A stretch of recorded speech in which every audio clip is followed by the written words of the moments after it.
നമ്മുടെ എറണാകുളത്തെ സുന്ദരികളായ പ്രദേശങ്ങളിലൊന്നാണ് കടമക്കുടി. അപ്പോൾ കടമക്കുടിക്ക് ഒരു നല്ല കാര്യം സംഭവിച്ചിരിക്കുകയാണ്. എറണാകുളം കടമക്കുടിക്ക് ഇനി ബോട്ട് ആംബുലൻസ്. കാലപ്പഴക്കത്തെ തുടർന്ന് പിൻവലിച്ച ബോട്ട് ഡിസ്പെൻസറിക്ക് പകരമായാണ് പുതിയ ബോട്ട് ആംബുലൻസ് എത്തുന്നത്.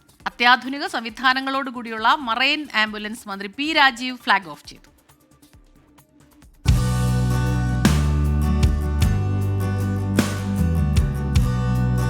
ഡോക്ടറടക്കം 4 ജീവനക്കാർ, ആധുനിക OP ചികിത്സാ സംവിധാനങ്ങൾ, അതിവേഗത്തിൽ കുതിക്കാനുള്ള ശേഷി, അങ്ങനെ വ്യത്യസ്തതകളേറെയുള്ള രാജ്യത്തെ ആദ്യ ഹരിത marine ambulance cum dispensary hop on കടമക്കുടിക്ക് സ്വന്തം.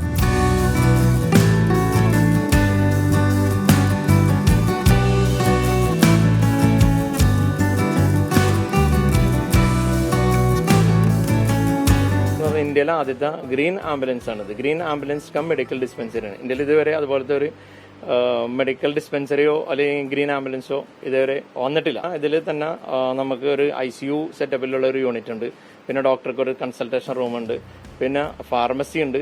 വാടക ബോട്ട് ആശ്രയിച്ചുള്ള ഡിസ്പെൻസറിയായിരുന്നു കടമക്കുടിയുടെ ആദ്യത്തെ ആശ്രയം. പിന്നീട് കാലപ്പഴക്കത്തെ തുടർന്ന് ബോട്ട് പിൻവലിച്ചു. ഏകദേശം 2000-ലധികം ആളുകൾ ദ്വീപുകളിൽ നിന്ന് ചികിത്സയ്ക്കായി നഗരത്തിലെത്തുന്നുവെന്നാണ് കണക്ക്. അവർക്ക് ഒരു ആശ്രയമൊരുക്കുകയാണ് ഈ ബോട്ട് ആംബുലൻസ്. CSR ഫണ്ടിന്റെ ഭാഗമായിട്ടാണ് നമ്മൾ ഇത്രയും വലിയൊരു സംരംഭം നമ്മുടെ കടമക്കുടി പോലുള്ള ദ്വീപ സമൂഹങ്ങളിലെ സാധാരണ ജനങ്ങൾക്ക് ഏറ്റവും ഉപകാരപ്രദമാകുന്ന രീതിയിൽ ഇത് പ്രാപ്തമാക്കാനായിട്ട് കഴിഞ്ഞത്.